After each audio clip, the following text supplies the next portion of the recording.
Assalamualaikum warahmatullahi wabarakatuh. Perkenalkan, nama saya Khairunisa dan teman saya Jawiyah. Kami dari kelompok 7 akan menjelaskan tentang ilmu al-jar wa al-ta'dil. Sebelum itu, kita ketahui dulu apa itu ilmu al-jar wa al-ta'dil. Ilmu al-jar wa al-ta'dil merupakan cabang ilmu hadis yang membahas tentang status perawi hadis, apakah riwayat mereka diterima atau ditolak berdasarkan keadilan dan kualitas hafalan mereka.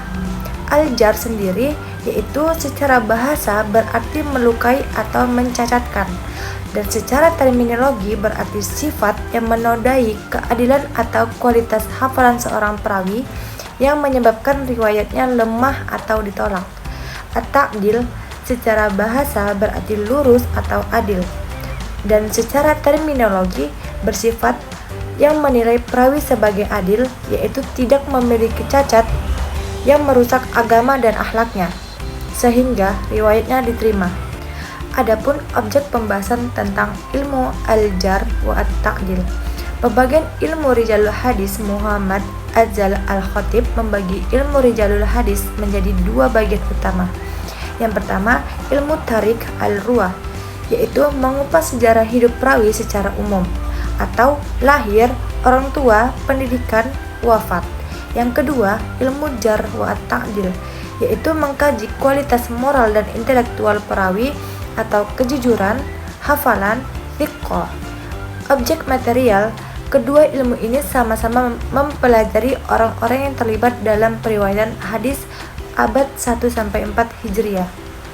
Objek formal, ilmu tarik al-ruwah, sejarah hidup perawi secara umum, ilmu jar wa ta'dil, kualitas moral dan intelektual perawi, apakah dapat diterima atau ditolak.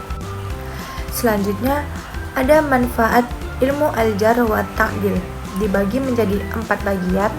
Yang pertama, menilai kualitas periwayatan hadis.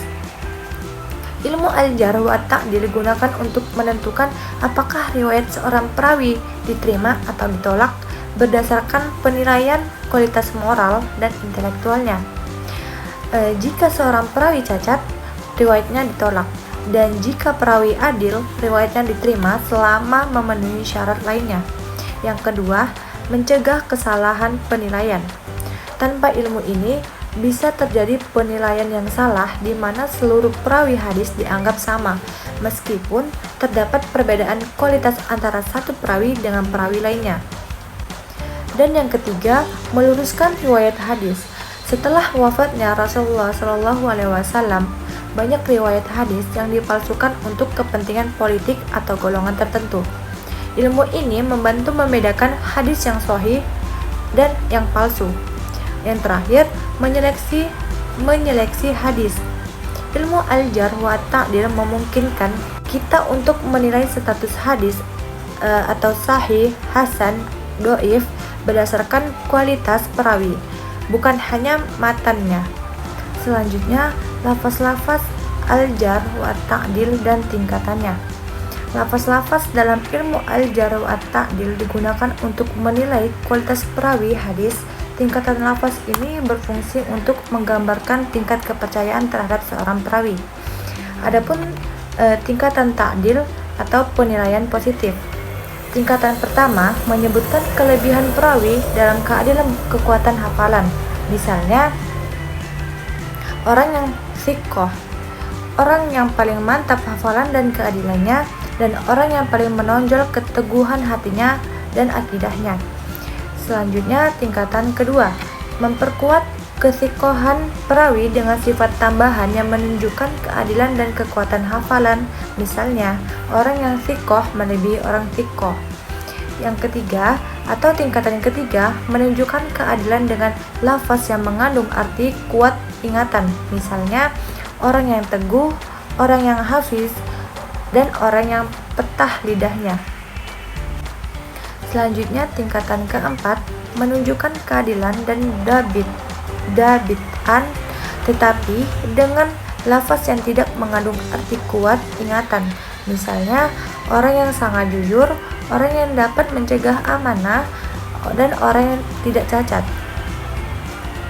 Tingkatan kelima menunjukkan kejujuran rawi, namun tidak diketahui adanya kekuatan hafalan. Misalnya, orang yang berstatus jujur, orang yang baik hadisnya, dan orang yang bagus hadisnya. Tingkatan keenam menunjukkan arti mendekati cacat. Misalnya, orang yang jujur, insya Allah, orang yang diterima hadis-hadisnya. Jadi, kesimpulannya, hadis dari perawi ditakdilkan pada tingkatan 1-4 dapat digunakan sebagai hujjah. Hadis dari perawi pada tingkatan 5-6 hanya dapat diterima dengan kekuatan oleh riwayat lain. Baik, selanjutnya yaitu maratib jar wa ta'dil. Di sini ada 4 pembagian menurut ulama, yaitu martabat ta'dil menurut Al-Razi, yaitu Al-Imam Abdurrahman bin Abi Hatim Al-Razi menyusun martabat al-zar wa al-ta'dil menjadi 4 tingkatan, yaitu yang pertama sikatun hujjatun, yaitu rawi yang paling kuat dan adil. Yang kedua yaitu mutqinun, yaitu rawi yang teguh dan terpercaya. Yang ketiga sikatun, yaitu rawi yang dapat dipercaya dengan ingatan yang kuat. Yang keempat sodikun, yaitu rawi yang jujur namun belum tentu memiliki ingatan yang kuat. Yang kedua yaitu martabat ta'dil menurut As-Suyuti. Imam As-Suyuti membagi martabat at-ta'dil menjadi 6 tingkatan. Yang pertama yaitu tingkatan pertama, lafaz yang menunjukkan keadilan dan keteguhan rawi dengan kata-kata yang paling kuat dan tidak ada bandingannya. Yang kedua, pengulangan kata yang menunjukkan kebenaran, keteguhan, dan kejujuran rawinya. Yang ketiga, lafaz yang menunjukkan kekokohan dan kepercayaan rawi seperti sikatun mutakinun. Yang keempat, lafaz yang menunjukkan derajat rawi dengan jaminan keteguhan dan keadilannya. Lanjut ke yang ketiga yaitu martabat ta'dil menurut Al-Zahabi. Menurut Al-Zahabi dalam kitab Mizan Al-I'tidal menyusun martabat ta'dil dengan urutan. Yang pertama sikatun hujjatun. Sikatun hujjatun yaitu rawi yang sangat tinggi kredibilitasnya. Yang kedua sikatun yaitu rawi yang dapat dipercaya. Yang ketiga sodikun la ba'sa bihi, yaitu rawi yang jujur dan tanpa cacat. Yang keempat, soleh al-hadis, syekh rawi yang memiliki hadis yang baik tetapi tidak dijamin kekuatan hafalannya. Lanjut yang keempat yaitu ada 6 pembagian, yaitu martabat ta'dil menurut Ibnu Hajar.